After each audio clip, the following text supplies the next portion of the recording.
आज ये हमारी बीपीएससी 6 to 8 की ये चौथी क्लास है। जो लोग चैनल को पहली बार विजिट कर रहे हैं चैनल को सब्सक्राइब कर लेंगे, लाइक और शेयर भी कर लेंगे। आज का मौजू है असनाफ़े सुखन। क्या मौजू है? असनाफ़े सुखन। तो इसमें आज का पहला सवाल है कि ऐसी नज़्म जिसके हर बंद में 5 मिसरे हों। ऐसी नज़्म जिसके हर बंद में 5 मिसरे हों तो ऐसी नज़्म को क्या कहेंगे? मुखम्मस कहेंगे। मुखम्मस लफ्ज़ खमसा से बना है, इसके माने होते हैं 5। ठीक है ना?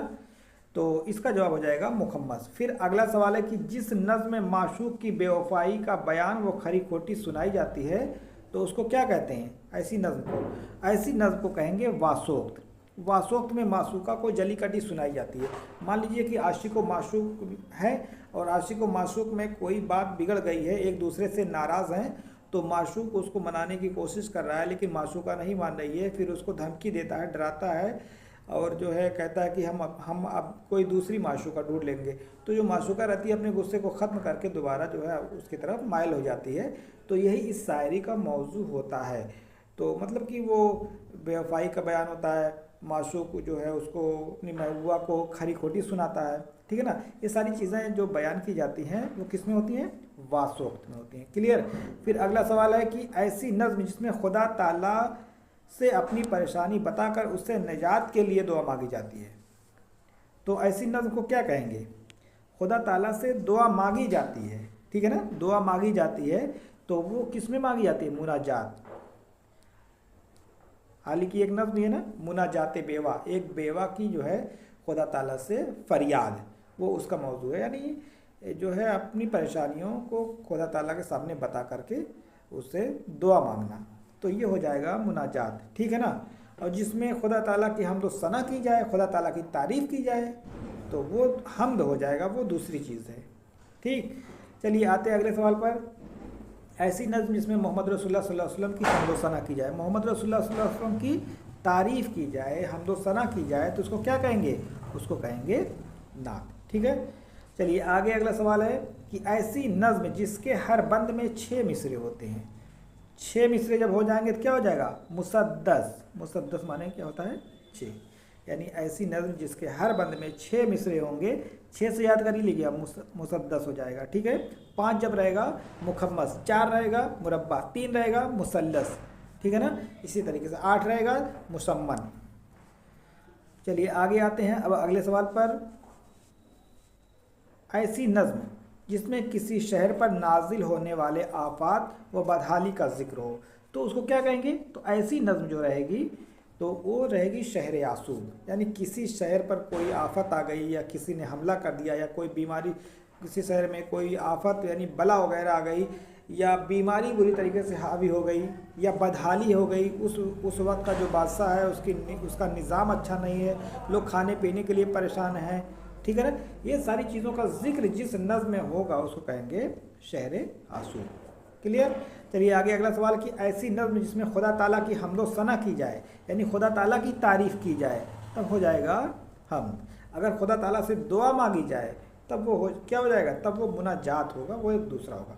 तो इसका जवाब हो जाएगा हम। ठीक है, आते हैं अगले सवाल पर। अगला सवाल है कि मुसम्मत में क्या होता है? मुसम्मत ये जो है 8 मुख्तलिफ हैयतों का मजमुआ होता है। अब ये क्या चीज़ है? जैसे आप जानते हैं कि मुसल्लस में कितने मिसरे होते हैं? 3। ठीक है, फिर क्या है? मुरब्बा हो गया, मुरब्बा में 4 होते हैं। फिर ऐसे मुखम्मस होगा और फिर मुसद्दस है और मुसद्दस बाद मुसब्बा, मुतश्शा, मुअश्शर, इस तरीके से टोटल 10 तक हैं। तो 3 से लेकर 10 तक टोटल कितने हो गए? 8 हो गए, है ना? मुसल्लस से शुरू है यानी 3 से लेकर के शुरू है और 10 तक, 3 से लेकर के शुरू है 10 तक, तो कितने हो गए? अरे भाई 3 से 10 तक 8 हो गए। तो वही 8 मुख्तलिफ हैयतों का मजमुआ वो कहलाता है मुसम्मत। ठीक है ना? 8 मुख्तलिफ हैयतों का मजमुआ वो क्या कहलाता है? वो कहलाता है मुसम्मन। क्या कहलाएगा? मुसम्मत। ठीक है ना? तो इसको ऐसे ही एक लाइन में याद करना है। मुसम्मत क्या होता है? मुसम्मत 8 मुख्तलिफ हैयतों का मजमुआ होता है। ठीक है ना? एक मुसम्मन होता है, मुसम्मन में 8 मिसरे होते हैं, वो एक अलग चीज़ है। ठीक, तो अगला सवाल वही है कि ऐसी नज़्म जिसके हर बंद में 8 मिसरे होते हैं उसको कहेंगे मुसम्मन। क्लियर हो गया? चलिए आगे अगला सवाल है। अगला सवाल है कि मुसद्दस के आखिरी दोनों मिसरे को क्या कहते हैं। मुसद्दस में आपको मालूम है कि जो है 6 लाइन का होता है, तो लेकिन जो है ये जो है थोड़ा सा अलग होता है, यानी इसका रदीफ व काफिया अलग होता है। ये समझ लीजिए कि पूरा शेर, ये पूरा शेर जो है इसी पर टिका होता है, इस दोनों वाले पर, इस दोनों मिसरे पर टिका होता है, इसको ज़मीन कहते हैं। मुसद्दस का जो आखिरी 2 शेर होता है उस पर ये जो है ये टिका होता है, समझ लीजिए ये ज़मीन है और इसी पे ये जो चारों शेर टिका हुआ है, तो इसको हम कहेंगे ज़मीन, ठीक है ना। तो मुसद्दस का आखिरी दोनों शेर क्या कहलाता है, ज़मीन कहलाता है। क्लियर हो गई ना। अब अगला शेर है कि अगला सवाल है कि ऐसी नज़्म जिसमें औरतों के जज्बात का जिक्र औरतों की ज़बान से होता है उसको क्या कहते हैं। उसको कहेंगे रेख्ती। क्या कहेंगे, उसको कहेंगे रेख्ती। रेख्ती एक ऐसी शायरी होती है जिसमें शायर जब शेर कहता है तो औरतों वाली ज़बान इस्तेमाल करता है, जैसे बुआ बाजी जो घर में आम तरीके से बोली जाती है या औरतें बोलती हैं आपस में, उस तरीके की ज़बान जब शायरी में इस्तेमाल की जाएगी तो वो हो जाएगी रेख्ती, ठीक है ना। तो वही है कि औरतों के जज्बात का जिक्र औरतों की ज़बान में होता है, मतलब शायरी तो मर्द ही कहेगा, शायर जो होगा वो मर्द होगा, लेकिन उसकी ज़बान जो होगी वो औरतों वाली होगी, ज़नाना ज़बान होगी। समझ में आ गया ना। चलिए, तो ये हो गया रेख्ती। फिर अगला सवाल है कि ऐसी नज़्म जिसमें सहाबा बुजुर्गान दीन का जिक्र हो, सहाबा का जिक्र हो या बुजुर्गान दीन का जिक्र हो या दोनों का जिक्र हो, तो ऐसी नज़्म को क्या कहते हैं, ऐसी नज़्म को कहेंगे मनक़बत, ठीक है ना। क्या कहेंगे, मनक़बत। अब अगला सवाल है ऐसी नज़्म जो शादी के मौके पर बेटी की विदाई के वक्त पढ़ी जाती है। बेटी जब विदा होती है तो एक रुखसती होती है उसको, यानी घर से वो रुखसत हो रही है, तो उस वक्त जो अशार पढ़े जाते हैं उसको रुखसती कहते हैं, ठीक है ना। क्या कहते हैं उसको, रुखसती। फिर अगला सवाल है कि रुबाई में कितने मिसरे होते हैं। मिसरा पूछा है, ठीक है ना, 1 2 3 4 मिसरे टोटल होते हैं रुबाई में। और अगर पूछा जाए कि रुबाई में कितने शेर होते हैं तब 2 शेर हो जाएंगे। यही ध्यान देने वाली बात है, कभी कभी सवाल पूछ लेता है, लोग गलती कर देते हैं। अगर मिसरा पूछेगा तब तो 4 इसका जवाब हो जाएगा, तब तो 4 जवाब, और इसका जवाब 4 है भी, ठीक है ना। अगर पूछ ले कि रुबाई में कितने शेर होते हैं यहाँ, तब हो जाएगा 2, ठीक है ना। एक चीज़ और देखिए, रुबाई में जो 4 मिसरे होते हैं, रुबाई का ये पहला, दूसरा और चौथा मिसरा हम काफिया हम रदीफ होता है, यानी तीनों का रदीफ एक सेम होता है। रदीफ माने मान लीजिए किसी के लास्ट में आया गया, तो यहाँ भी गया आएगा, यहाँ भी गया आएगा, यहाँ भी गया आएगा, लेकिन ये तीसरा मिसरा जो है अलग होता है, इसका रदीफ काफिया ये तीनों से नहीं टकराता है, ठीक है ना। तो यानी हम कह सकते हैं कि रुबाई का पहला, दूसरा, चौथा मिसरा हम काफिया हम रदीफ होता है, तीसरा अलग होता है। और रुबाई का सबसे पुरजोर शेर कौन सा होता है, पुरजोर मिसरा, रुबाई का सबसे पुरजोर मिसरा कौन सा होता है, ये चौथा आखिरी मिसरा, इसी तो सारा जोर रहेगा। यानी पूरे ये तीनों अशार की जो बातें हैं ला करके चौथे में कंप्लीट होती हैं, चौथे में, तो ये सबसे पुरजोर मिसरा होता है, सबसे अहम मिसरा होता है रुबाई का। रुबाई के लिए बहरे हजज मुकर्रर की गई है, ठीक है ना। बहरे हजज, हजज क्या होता है, ये जो है हमने बताया था पिछली वाली वीडियो में कि जो बहर होती है ये जो है शेर को नापने का, तोलने का एक पैमाना होता है, ठीक है ना। उसकी साइज़ के हिसाब से उसका नाम रखा जाता है। किसी की साइज़ बड़ी है तो उसका दूसरा नाम होगा, किसी की छोटी है तो उसका नाम होगा। तो वो जो है एक पैमाना बना हुआ है, तो उसी के हिसाब से आपको करना है। तो उसमें आपको पैमाना बहुत ज़्यादा याद करने की ज़रूरत नहीं है, बस सिर्फ यही देखिए कि यहाँ पर रुबाई से मुताल्लिक बात हो रही है, तो रुबाई के लिए बहरे हजज मुकर्रर कर दी गई है, ठीक है ना। कि मतलब एक मान लीजिए ये बहरे हजज का शेर है, तो बस ये जो है इसकी जो लंबाई है बहरे हजज के हिसाब से है, तो ये शेर बहरे हजज का है, बस इतना याद रखिए। तो रुबाई के लिए बहरे हजज मुकर्रर कर दी गई है, ठीक। चलिए ये बात हो गई। अब आते हैं अगले सवाल पर। रुबाई के लिए कौन सी बहर मुकर्रर की गई है, तो बात हो चुकी है, बहरे हजज हो जाएगा इसका जवाब। ऐसी नज़्म जिसके हर बंद में 3 मिसरे होते हैं, 3 मिसरे वाली नज़्म को क्या कहते हैं, मुसल्लस, ठीक है ना। 3 मिसरे की नज़्म क्या कहते हैं, मुसल्लस। मुसल्लस मतलब 3 होता है, सलासा से बना है। चलिए आगे अगला सवाल है कि रुबाई में कितने औज़ान होते हैं। तो जब वज़न पूछा जाएगा रुबाई में कितने वज़न, तो 24 वज़न होंगे, ठीक है ना। रुबाई में कितने औजान होते हैं? 24 औजान होते हैं। कितने मिसरे होते हैं? 4 मिसरे होते हैं। किस बहर में लिखी जाती है? बहर हज़ज में लिखी जाती है। रुबाई का सबसे पुरजोर मिसरा कौन सा होता है? चौथा। रुबाई में कौन सा मिसरा ऐसा होता है जो रदीफ और काफियत में मैच नहीं करता? वो तीसरा हो जाएगा। ठीक है ना, ये सारी चीज़ें बात हो चुकी। फिर हम आते हैं अगले सवाल पर। अगला सवाल है कि हाइको किस मुल्क की सिन्फ है? हाइको जापानी सिन्फ है। हाइको क्या है? जापानी सिन्फ है। जापान में ये सिन्फ काफ़ी फ़रोग पाई। इसके बारे में ध्यान से देख लीजिए रुबाई के, ये हाइको के बारे में कि हाइको कहाँ की है? हाइको जापान की सिन्फ है। जापान में बहुत फ़रोग पाई और इसमें भी 3 मिसरे होते हैं। ठीक है ना।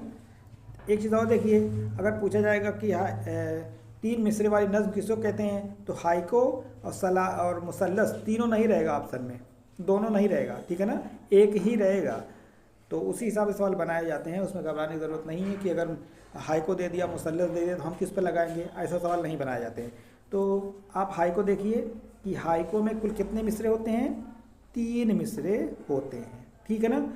और ये कहाँ की सिन्फ है? जापान की सिन्फ है। अगर पूछा जाए रुबाई में कितने औजान होते हैं? 17 औजान होते हैं। कितने औजान होते हैं? 17। यानी तीनों मिसरे में मिलाकर कुल 17 वज़न होते हैं, 17 औजान होते हैं।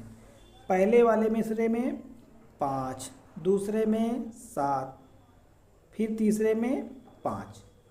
ठीक है ना, ऐसे याद करना, 5 7 5, 5 7 5, तो 5 7 12, 5 17 हो जाएगा। तो रुबाई के तीनों मिसरों में कुल मिलाकर कितने औजान होते? इसमें हाइको में, हाइको के तीनों मिसरों में मिलाकर कुल कितने औजान होते हैं? 17 औजान होते हैं। कहाँ की सिन्फ है? जापानी सिन्फ है। ठीक है ना।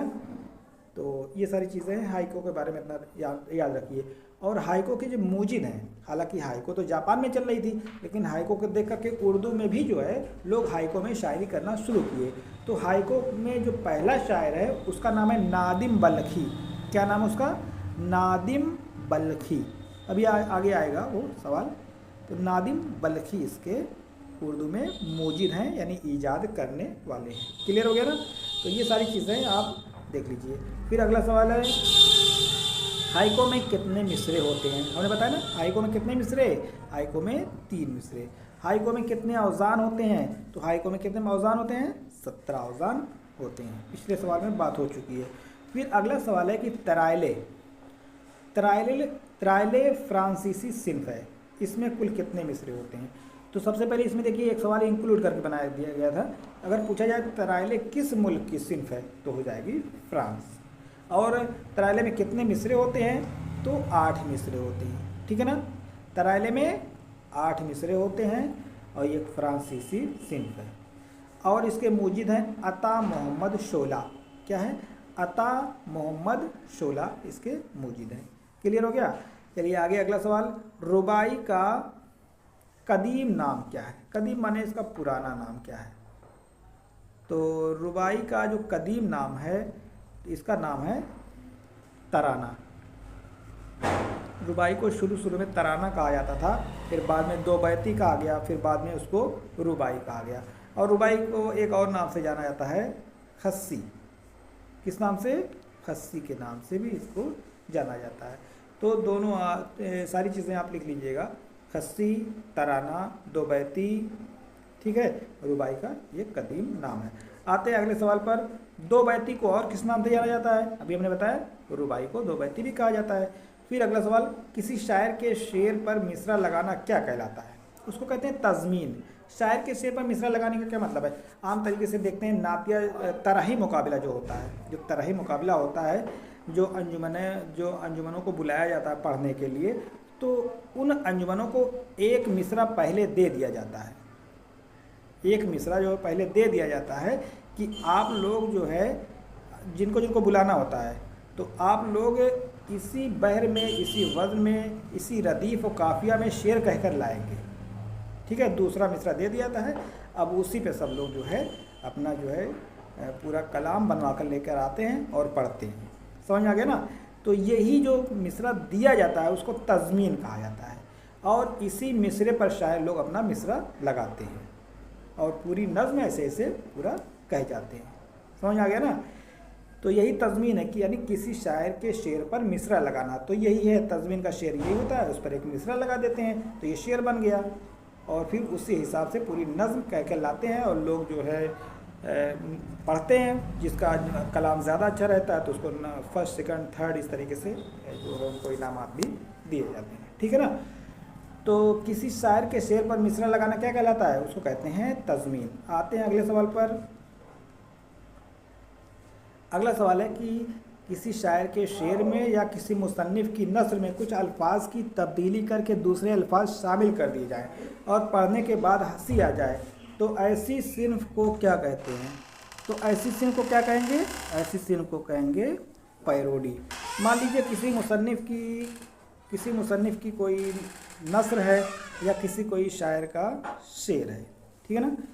किसी मुसन्निफ़ की कोई नस्र है या किसी शायर की कोई शेर है, तो बहुत मशहूर शेर मान लीजिए, तो उसमें कुछ अल्फाज को बदल दिया जाए, है ना। उसमें कुछ अल्फाज को, सिर्फ कुछ अल्फाज को बदल दिया जाए और पढ़ने के बाद जो है हंसी आ जाए, तो उसी को कहा जाता है पैरोडी। ठीक है ना।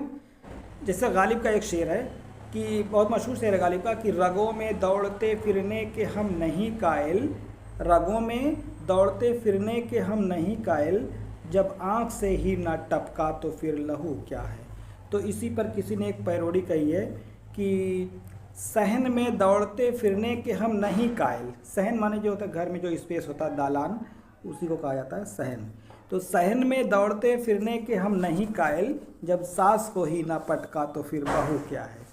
तो यानी पढ़ने के बाद हंसी आ गई, है ना। पढ़ने के बाद हंसी आ गई, और हंसी जब आ गई तो वही हो जाएगा पैरोडी। ठीक है। यानी असल इबारत जो थी उसी में कुछ तब्दीली कर दी गई। तो इस तरीके की जब बात होगी तो उसको कहेंगे पैरोडी। फिर अगला है उर्दू अदब की सबसे बदनाम सिन्फ कौन सी है। बदनाम का मतलब ये होता है, वो ये रेख्ती होती है, रेख्ती में जो है शायर शेर जो कहता है लेकिन औरतों की ज़बान इस्तेमाल करता है, तो ये जो है बड़ी हकारत की नज़र से इस सिन्फ को देखा जाता है। इसी वजह से इसको कहा जाता है उर्दू अदब की सबसे बदनाम सिन्फ हो जाएगी रेख्ती। फिर अगला सवाल है कि उर्दू अदब की सबसे मुख्तसर सिन्फ कौन है। मुख्तसर माने होता है छोटी, सबसे छोटी सिन्फ कौन सी है, तो ये हो जाएगी रुबाई। इसका क्या जवाब हो जाएगा, रुबाई। रुबाई में 4 मिसरे होते हैं और सबसे छोटी सिन्फ रुबाई ही मानी जाती है। जो लोग चैनल को पहली बार विजिट कर रहे हैं चैनल को सब्सक्राइब कर लेंगे, लाइक और शेयर भी कर लेंगे। अस्सलाम वालेकुम।